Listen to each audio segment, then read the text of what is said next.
First on report. Save box app നിക്ഷേപ തട്ടിപ്പ് കേസുണ്ടല്ലോ, ആ കേസിൽ നടൻ ജയസൂര്യക്ക് വീണ്ടും EDയുടെ സമൻസ്. ജനുവരി 7-ാം തീയതി ഹാജരാകണം. സംഭവം പൊല്ലാപ്പായി. എസ് ശരണുണ്ട്. ശരൺ, 2025 ജയസൂര്യക്ക് പൊതുവേ അത്ര നല്ലതല്ല എന്ന് തോന്നുന്നു. ഇപ്പോൾ 2025 അവസാനിക്കുമ്പോൾ രണ്ടാമതൊരിക്കൽ കൂടി EDയുടെ നോട്ടീസ് കിട്ടുകയാണ്. സേവ് ബോക്സ് ആപ്പിൽ ശരിക്കും ഒരു പൊല്ലാപ്പായി മാറിയോ നമ്മളുടെ നടൻ ജയസൂര്യക്ക്? ഈ ജനുവരി 7-ാം തീയതി ഹാജരാകണമെന്നാണ് പറയുന്നത്. EDക്ക് ചില സംശയങ്ങളുണ്ടോ ബാക്കി? അരുൺകുമാർ, 2026 തുടക്കവും ജയസൂര്യക്ക് നല്ലതല്ല എന്നുള്ളതാണ്. ആ ഒരു സമൻസ് കൂടി ഇപ്പോൾ ED ഇഷ്യൂ ചെയ്തിരിക്കുന്നു എന്നുള്ളതാണ് ഏറ്റവും പ്രധാനപ്പെട്ട കാര്യം. നേരത്തെ ഈ കേസുമായി ബന്ധപ്പെട്ട് ജയസൂര്യയെ 2 തവണ ചോദ്യം ചെയ്തിരുന്നതാണ്. അതിന് പിന്നാലെയാണ് ഇപ്പോൾ 3ാമത്തെ ചോദ്യം ചെയ്യലിലേക്ക് പോകുന്നത്.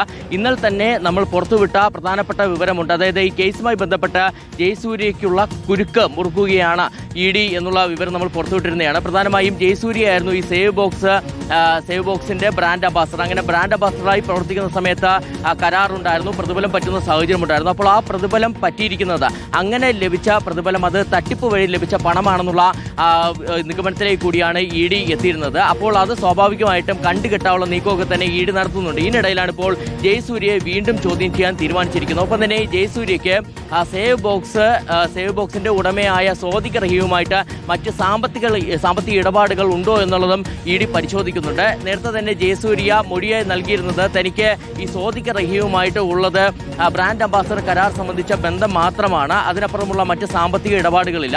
ഈ കരാറിൽ ഉറപ്പിച്ച തുക പൂർണ്ണമായും തനിക്ക് ലഭിച്ചിട്ടില്ല എന്നടക്കമുള്ള കാര്യങ്ങളാണ് ജയസൂര്യ മൊഴിയായി നൽകിയിരുന്നത്. എന്തായാലും ED ഇത് പൂർണ്ണമായും വിശ്വാസത്തിൽ എടുക്കുന്നില്ല എന്നുള്ളതാണ്. മറ്റ് സാമ്പത്തിക ഇടപാടുകൾ പരിശോധിക്കുന്നതിന്റെ ഭാഗമായിട്ട് കൂടിയാണ് ഇപ്പോൾ ജയസൂര്യയെ വീണ്ടും വിളിച്ചു വരുത്തുന്നത് എന്നുള്ളതാണ് നമ്മൾ മനസ്സിലാക്കുന്നത്. എന്തായാലും ജയസൂര്യയെ സംബന്ധിച്ച് ഇത് 3ാമത്തെ തവണയാണ് EDക്ക് മുന്നിലേക്ക് എത്താൻ പോകുന്നത്. വല്ല കാര്യം ഉണ്ടായിരുന്നു എന്ന് ആലോചിച്ചിട്ടുണ്ടാവും അല്ലേ ശരൺ? ജയസൂര്യ സിനിമയൊക്കെ ആയിട്ട് ഇരുന്നതാണ്. പൊതുവേ 2025 ജയസൂര്യക്ക് അത്ര നല്ല വർഷമായിരുന്നില്ല.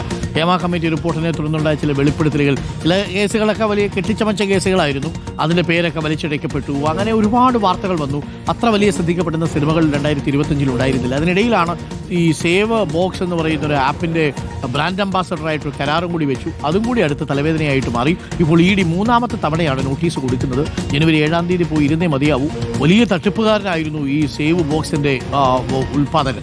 അപ്പോൾ അയാൾ പിടിച്ച് ജയസൂര്യയെ കൂടി കുഴപ്പത്തിലാക്കി എന്ന് വേണമെങ്കിൽ പറയാം.